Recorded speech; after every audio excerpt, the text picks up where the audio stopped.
Hare Krishna. Hare Krishna. So,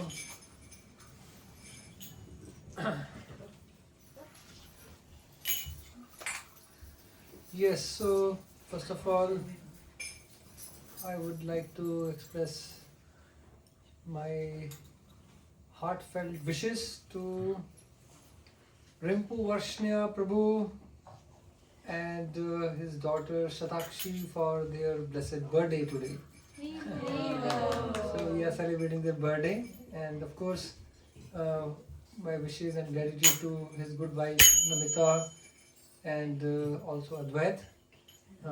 It's a very wonderful family here.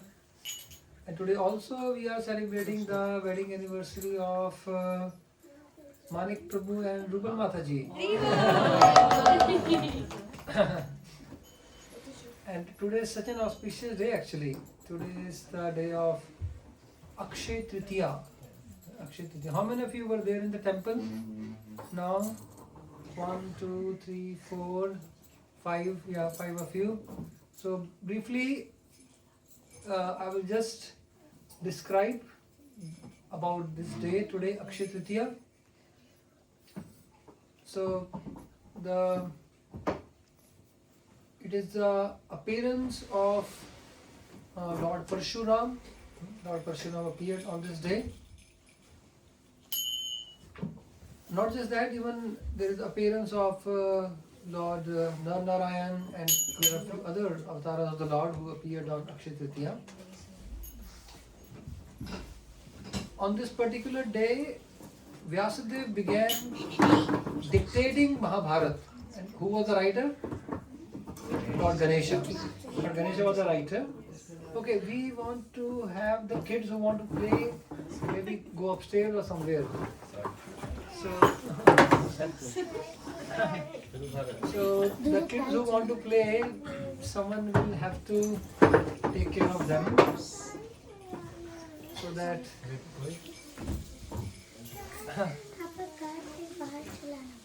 okay, we can it may be difficult for the kids to sit here. So if the kids can be taken upstairs, and some of the one or two parents can take care of the kids upstairs, that will be good. Okay, fine. So just see that if the kids have their own need, and we appreciate that.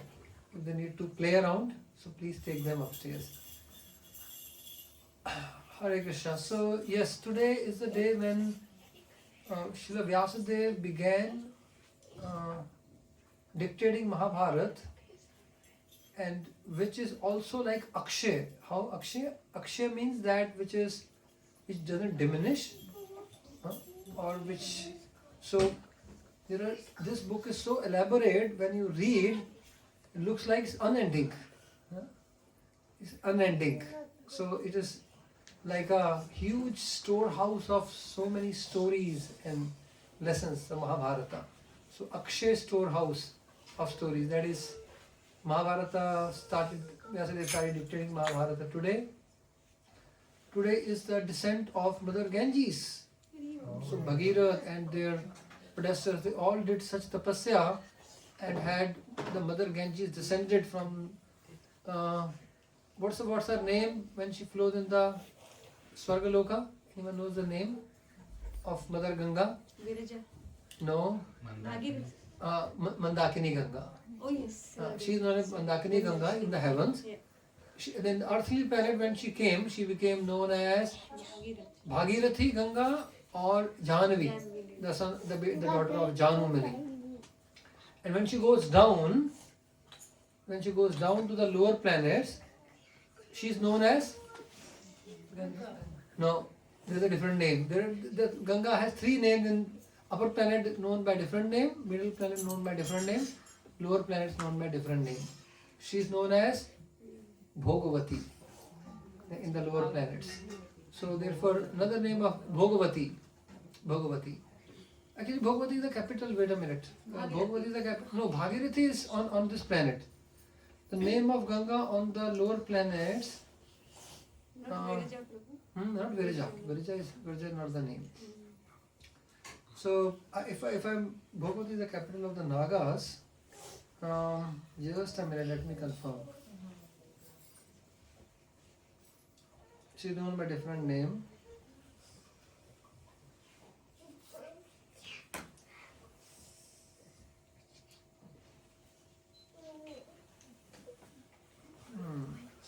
Yes, she is known as Bhogavati. I am right. Bhogavati.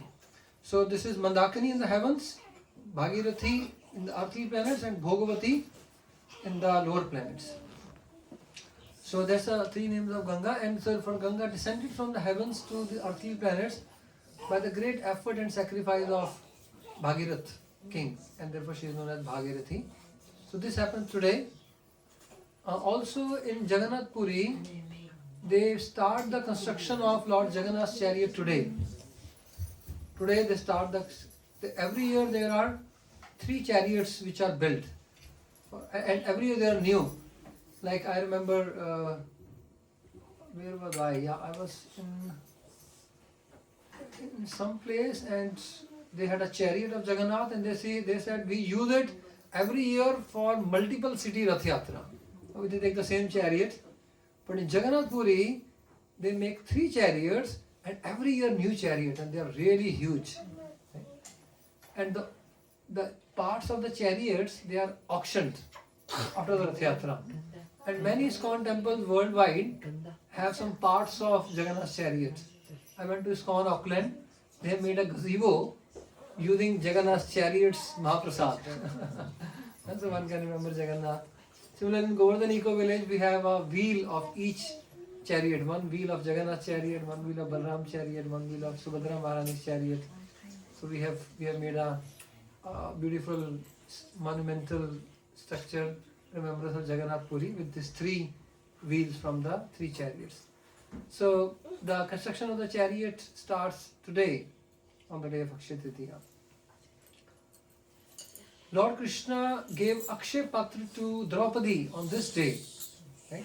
She could produce any amount of food. Just imagine how easy the life of the ladies would be to host a program if you had the Akshay Patra. You just need to tell the menu and number of people, and the prasadam would be ready.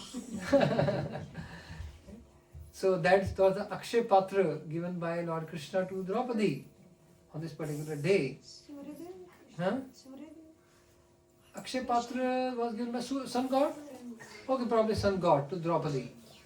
Yes, sun god to Draupadi, Akshaya Patra. So, of course, there was a condition also that it could only produce the food before she has eaten. Yes, so given by sun god to Draupadi. So Akshaya Patra, that's also on this day. Lord Krishna awarded the Akshaya wealth to Sudama, his friend, on this particular day.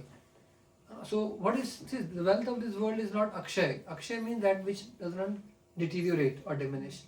But we know that whatever wealth we have in this world, that is going to diminish. I mean, we can't take anything along with us. So, what Lord Krishna gave is actually Akshaya wealth, which is the wealth of his devotional service. That was given by Lord Krishna to Sudama on this particular day. So like that, there are so many events, including that of the beginning of the Chandan Yatra. So Akshaya Tritiya Tithi spans over today and tomorrow, actually. So we in our Vaishnava calendar it is tomorrow. But as I said, the Tithi sometimes spans over 2 days, and then in some calendars it is today, in some calendars it is tomorrow. That's fine. So we are discussing its importance because it's just the beginning of Akshaya Tritiya and or the beginning of the Chandan Yatra, which we shall be celebrating for next 21 days. The Chandan Yatra. So I would like to share with you the story of Srila Madhavendra Puri, which is such a soulful narration in Chaitanya Charitamrita, Madhya Leela chapter 4. The story of how this Chandan Yatra started. Now this particular story has been narrated directly by Lord Chaitanya himself. He narrated the story when he was traveling with his devotees. He narrated the story of Madhavendra Puri and the Chandan Yatra to all the devotees. And while narrating, Lord relished the story himself. So we will see, when we actually hear of the Lord's pastime, through sound vibration, we can enter that pastime. If we try to absorb for some time, next 20 minutes I narrate this story, next 20 minutes. Try to absorb yourself in hearing this story, and you can experience being there, participating in that beautiful pastime of Srila Madhavendra Puri. So, about Madhavendra Puri it is mentioned, Chaitanya Charitamrita describes, Jaya Shri Madhava Puri Krishna Prema Pura Bhakti Kalpatrura Triho Patama Ankura. In our Sampradaya, the devotion to Radha and Krishna was first manifested by Srila Madhavendra Puri. If you see, before him, we didn't had no one ever manifested that in our Sampradaya, the feeling of devotional service as exemplified by the residents of Vrindavan. So the Braj Bhakti towards Radha and Krishna was first manifested by Srila Madhavendra Puri. And about him it is described. Now, sometime we see a black cloud in the sky and it's about to rain. What do we remember? When you suddenly see there is a black cloud and it's now drizzling has started, it's going to be raining, what do you remember? At least when I was a student, I used to see where is my umbrella? Where I have kept my umbrella? And I've seen, when there would be black cloud and about to drizzle, my mother would suddenly remember that there are some clothes drying outside. Right? So it's about to be rain, we have to remove all the clothes because they're almost dry, the clothes will be wet again. So some of us may remember an umbrella, others may remember that we have to take out the clothes. But when Madhavendra Puri would see that a black rain cloud, he would remember Ghanshyam, Lord Krishna.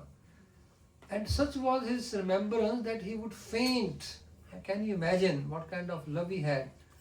Just remembering Krishna, who resembles, whose complexion resembles the black monsoon cloud, he would actually faint. Now, how many of you have been to pilgrimage? Pilgrimage, yatra? Raise your hand if you have been to some pilgrimage. Okay, fine, good.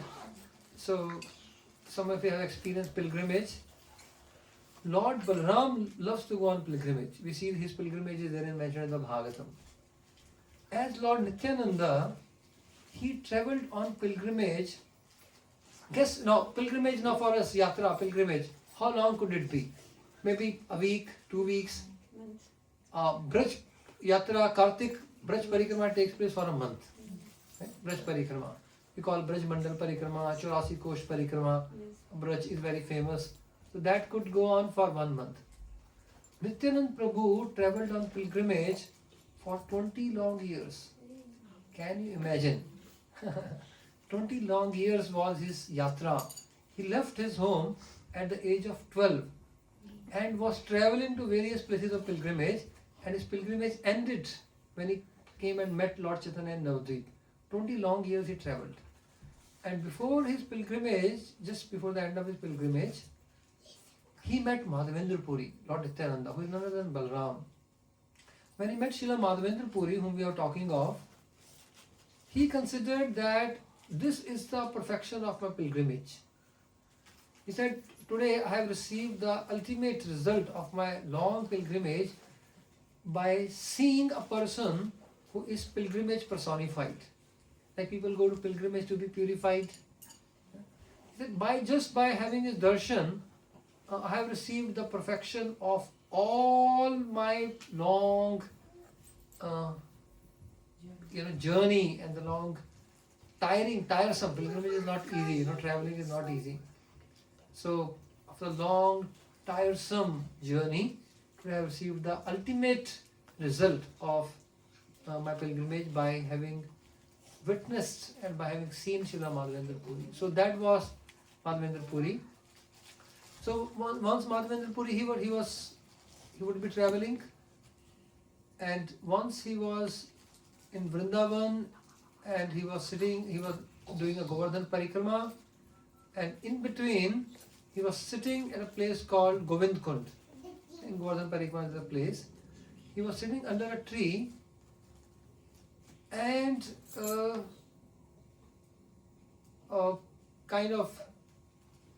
it's mentioned that he would be so absorbed in thinking of Krishna, in chanting, that he would sometimes not realize that he has not eaten anything or even drunk anything for last 2 days.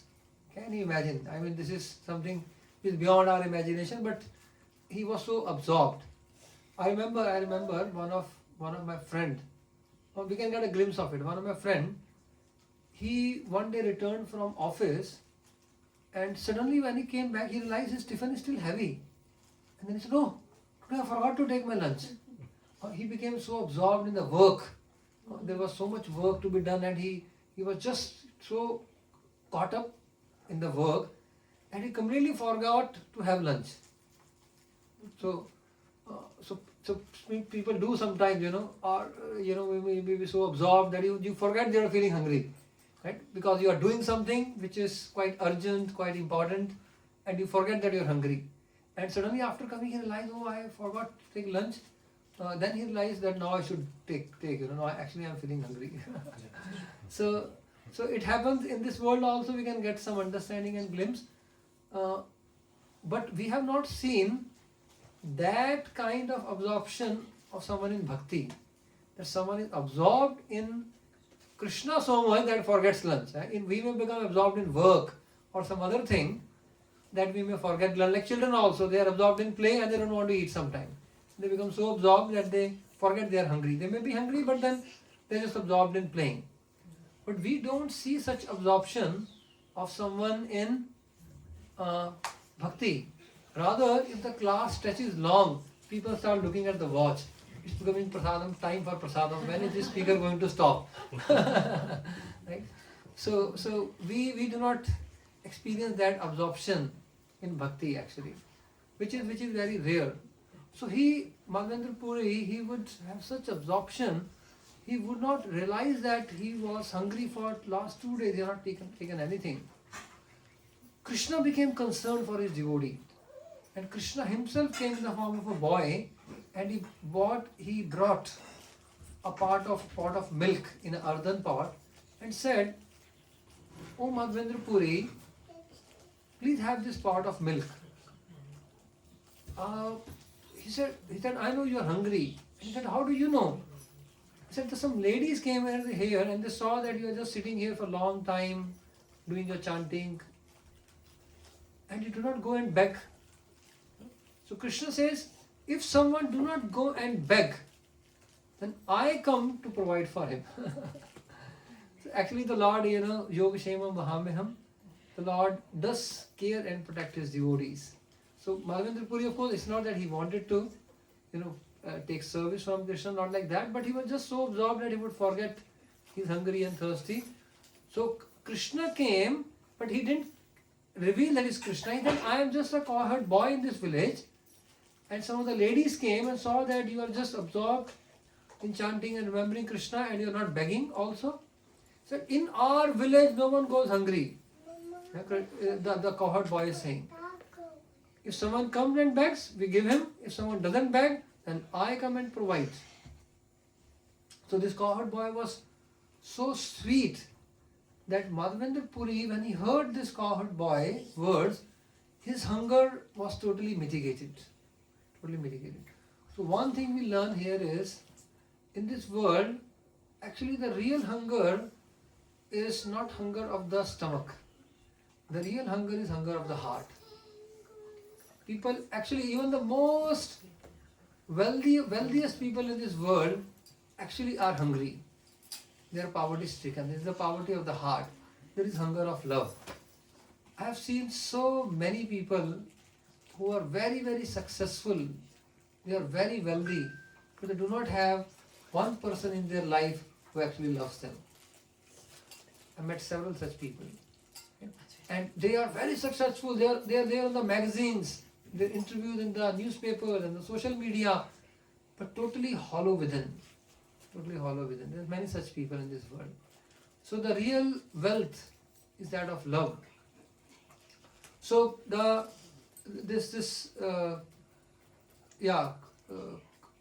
cowherd boy, he said, in our village no one goes hungry. If someone doesn't beg, then I come and provide. The cowherd boy says. And what I'm saying is, because he spoke so sweetly, Madhavendra Puri's heart was filled with so much of sweetness by the words of this boy that his hunger was mitigated. So we discussed the point that real hunger is not that of the stomach, but actually that of the heart. So therefore, he just felt so happy, so joyful at heart, Madhavendra Puri. But nonetheless, because this boy had brought this pot of milk, he drank that milk. And he washed that pot, and he was waiting. The boy said, "I'll come back in some time and take the pot back." But the boy did not return. So while he was waiting, he simply a little bit dozed off. Now it is mentioned then that Madhavendra Puri, day and night, he would be chanting and remembering Krishna. Only sometime he would doze off. And he would doze off so that Krishna would come to his dream. That was the reason he dozed off. And when he dozed off, Krishna indeed came to his dream and said, I am the lifter of Govardhan. I am Govardhan Dhari, and I was installed by Vajranap. Now, who is Vajranap? Does anyone know Vajranap? Great grandson of Krishna. Krishna's son is Pradyumna. His son is Aniruddha. So Krishna's grandson is Aniruddha. Aniruddha's son is Vajranap, great grandson. Vajranabh is a king who actually excavated Vrindavan. Excavated means he actually, after Krishna's disappearance, he installed and marked the places of Krishna's pastime. So Dham which we see, Dham has to be revealed, like Holy Dham is there. Where did Krishna kill the Kaliya? Where did Krishna, where is the house of Nanda Maharaj? Where did Krishna swallow the forest fire, and so on and so forth. So all these places become lost. So Vajranabh was the first one to excavate Vrindavan and mark those places where people could visit and install the deities. That is Vajranabh. So the Lord is appearing in the dream. He said, I was installed by Vajranabh and I am lifter of Govardhan. My name is Giridhari Gopal. But I was worshipped for some time. Then when there was attack on Vrindavan, I was hidden by the Pujari and I am here in the bushes. And he took Madhavendra Puri with him and showed where is he, in the deity form. So this boy who came, actually the deity in the form of a boy had come and walked, and then later the same boy came and showed I am here. So please take me out. So Madhavendra Puri's dream broke, and he immediately called, all the villagers and said, the Lord of this village, Lord of Govardhan, Giridhari Gopal is right here. Please come with me, I'll show. And there are deep, dense, bushes and thickets. Please bring some choppers. We will have to chop all of them and take the Lord out. So all the villagers were excited. They all went. They all cleared all the bushes, and there they found the deity of Gopalji, Giridhari Gopal, who is being worshipped now in Nathdwara, also known as Srinathji. That was found by Madhavendra Puri Pal. So Madhavendra Puri, the deity appeared, and Madhavendra Puri worshipped the Lord for 2 years. And the worship, very gorgeous worship. He had his own Goshala, and the Mathura, the rich people from Mathura came. They gave so many dresses and jewelry. So Gopal was being worshipped with great pomp, with great opulence, and for 2 years. But then again Gopal appeared to Madhavendra Puri and said, since I was buried in those bushes for so long, I still feel the heat in my body, the tap, and Govardhan is a hot place. The temperature goes above 50 degrees in summers. Can you imagine? And people living without any air conditioning in 50 degrees centigrade, Govardhan. So he said, I'm still feeling very hot. Can you go and bring sandalwood for me? And when Madhavendra Puri heard, now he had actually had no means. So when he heard, he became very joyful. He considered the instruction of the Lord for service as his wealth. So there is something for us to learn. Actually, whatever opportunity we have to serve the Lord and his devotees, that service opportunity is our wealth. So he considered himself, oh, this is my great wealth that the Lord has asked me to do some service. I will definitely go and bring it. Though he had no means, but he had faith. Since the Lord wants, there will be the means will be worked out in due course of time. So Madhavendra Puri left, and he came to the place called Remuna. Remuna is in Orissa. He came to the place called Remuna. When he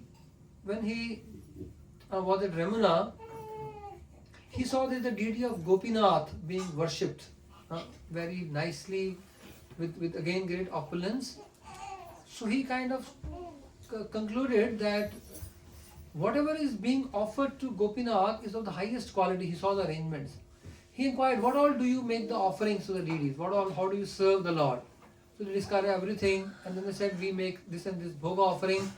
In the evening, before the Aarti, we offer 12 pots of a very nectarian kheer, sweet rice.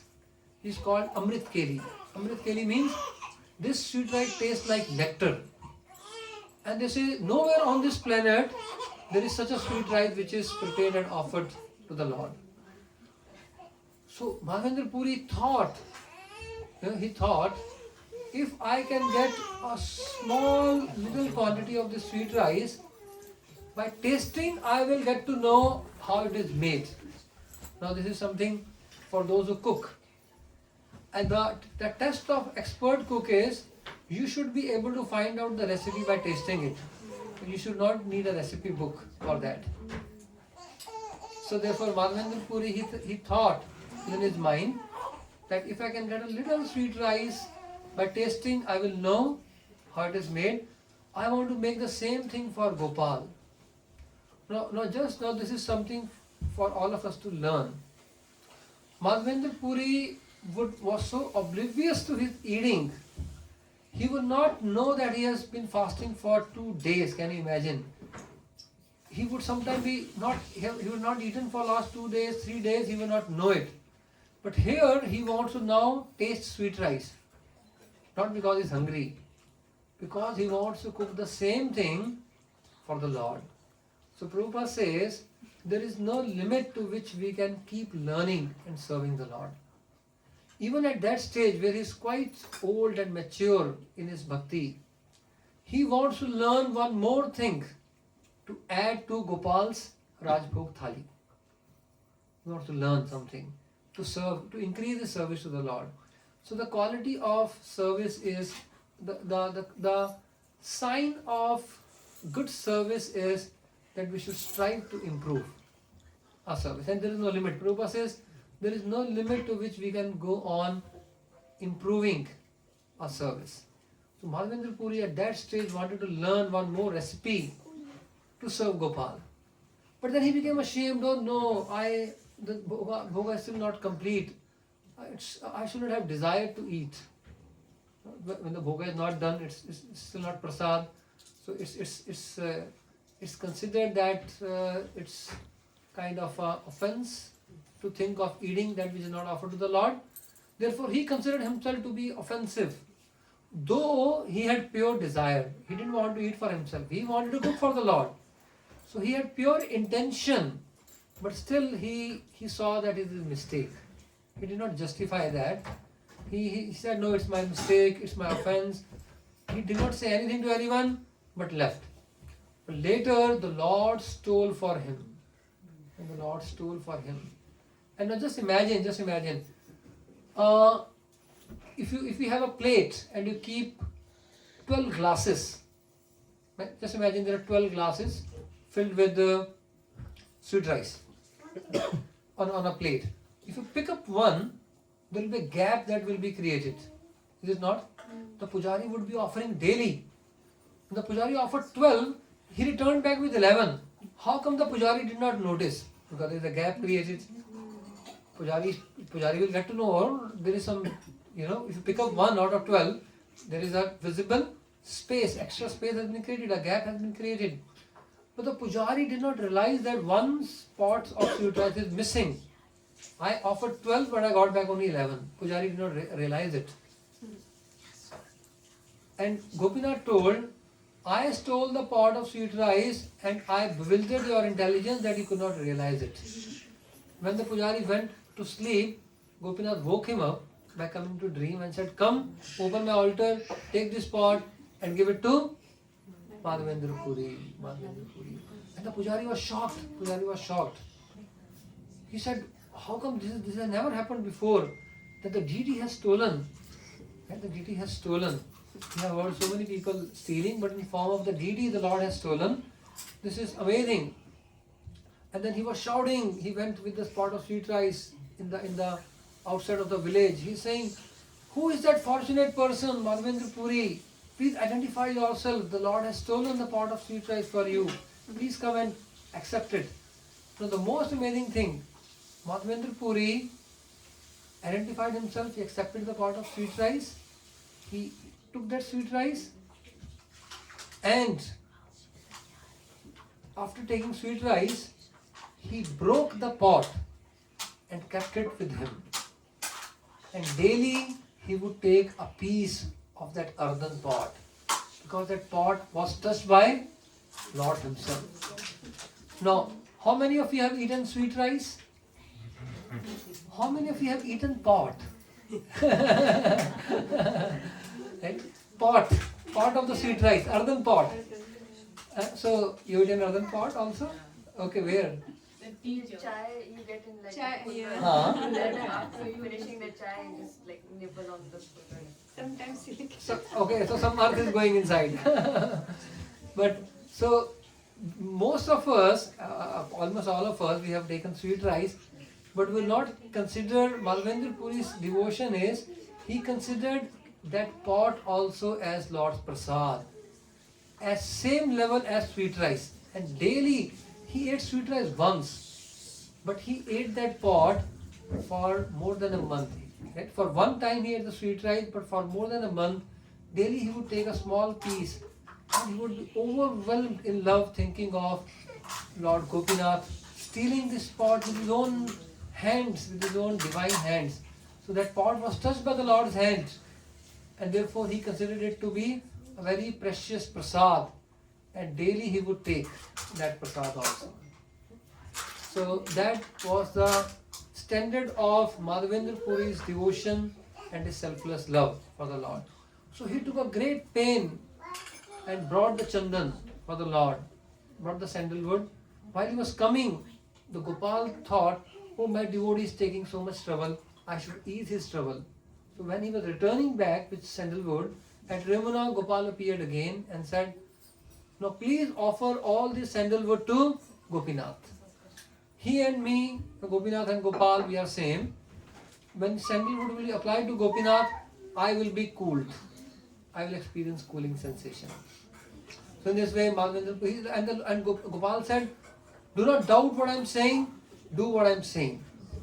So don't take any further trouble. So Lord Chaitanya narrated this story, and then he gave us a very beautiful lesson. He actually gave us a lesson by saying, Madhavendra Puri was so advanced that he would never beg anything from anyone, but for service of the Lord, he walked thousands of miles to beg sandalwood for the service of the Lord. And there were so many difficulties he had on the way. Where would he rest? When we travel, we book our accommodation, we plan where are we going to eat, and so on and so forth. We carry a lot of things with us. He absolutely, he was not carrying anything. He had not booked any accommodation.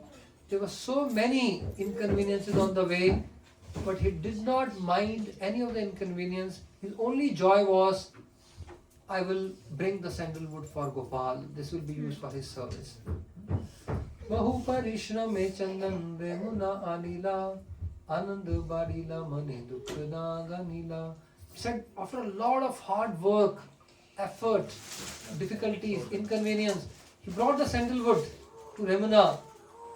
He discounted all the difficulties and he only counted that the joy he was having, that this will be used for Gopal.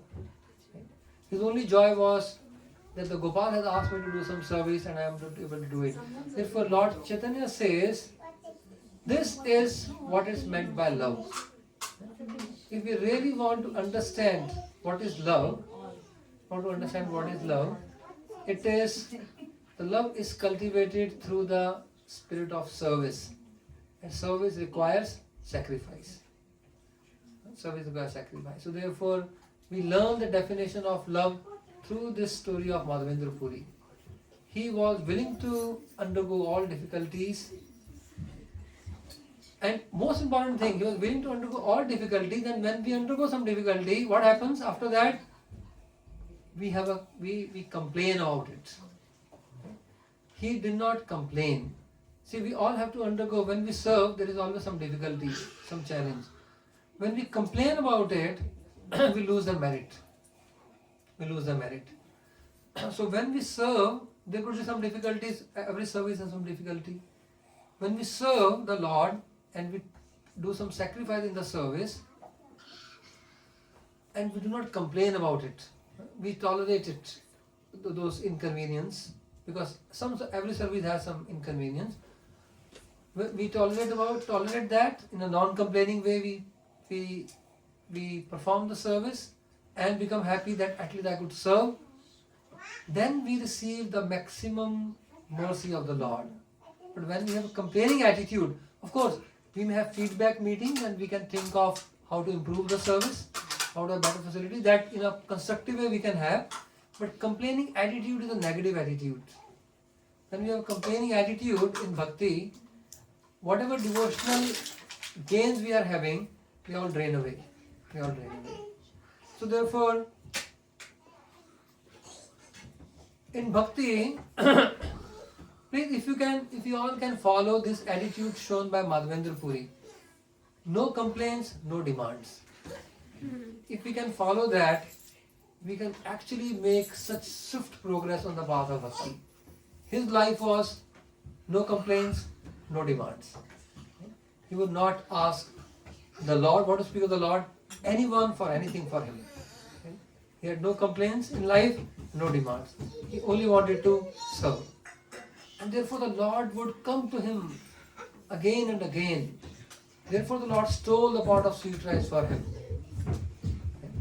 And when Lord Chaitanya narrated this pastime, he remembered Madhavendra Puri. Tears started flowing from his eyes. He could not contain himself. Could not contain himself. And the Lord told, Nityanand Prabhu, please consider, is there anyone in this world more fortunate than Madhavendra Puri?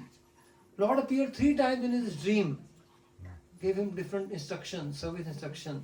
First he appeared and said, please find me, I am here. Second time he said, I am still feeling very hot, bring sandalwood. Third time he came, give the sandalwood to Gopinath. So 3 times he appeared in the dream. And for him, he stole the pot of sweet rice. He revealed himself first of all, came as a cowherd boy. Then he revealed himself in the form of a deity. Then he appeared 3 times in the dream and then also stole the pot of sweet rice. So Lord Chaitanya is narrating this story, and while narrating, his heart is overflooded thinking of the great devotion of Srila Madhavendra Puri and his service to Lord Gopal. So today the day we can feel inspired to, and we can pray to Madhavendra Puri that we can increase our service to our deities, to our Lordship, to the devotees. Right? So we all have the Lord at home, we can serve Him in a better way, and we have the association of devotees, we can serve the devotees in a better way.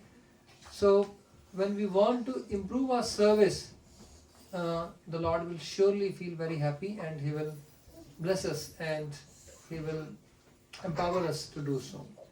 And the service is our real wealth. So this Akshaya Tritiya is a day when whatever we begin on this day, it continues to grow. So let our desire to serve may ever increase. So we can desire to do that. And as I said, whatever little effort we make to do that, that will continue to grow, and a small effort yield exponential result. A small effort will actually yield exponential result if begin on this particular day. So therefore, let's on this auspicious day of Akshaya Tritiya, let's pray to Srila Madhavendra Puri. Let's pray to all the great personalities. Lord Parshuram appeared today, Nandarayan, they appeared today, Mother Ganga appeared today, Srila Vyasadev, Lord Krishna. We discussed in the beginning. So we'll pray to all these personalities that they bless us on the path of devotional service, and so that we may follow in their footsteps and go on with increasing our devotional service, and we can experience the increasing joy and the loving reciprocation of the Lord within our hearts.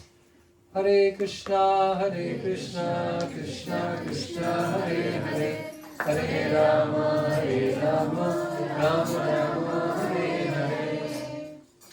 So once again, I would like to thank our host today, Mr. Rimpu Vashnaya, his wife Namita Devi, Shatakshi and Advait. Today is the birthday of, we are celebrating the birthday of both the father and the daughter. And also we are celebrating the wedding anniversary of Manik Prabhu and Rubal Mataji. So yes, we have 3 celebrations today. Right? So we pray that the family continues to stay together, serve together on this auspicious day, and their love with each other, love with the devotees, love for the Lord continue to increase. And similarly, we also pray the same for Manik Prabhu, Honorable Mataji. And they continue to not just stay together, serve together, and go on with that, not just life but life after life. Eternally, we have eternal life to look forward to. Hare Krishna. So thank you all very much for your association. Last 4 days have been very great. Amsterdam is such a beautiful place, such beautiful tulip gardens, and the association of devotees is also like a tulip garden. Very sweet, and so my deep gratitude to all of you for being here, and I feel very much at home over here. So my gratitude to our host today, and my deep gratitude to Lambar Prabhu, and even more than that, Raji Mataji. She has been such a caring and loving host, and even Bhumi, where is Bhumi? Bhumi would come to my room again and again to see that I am comfortable.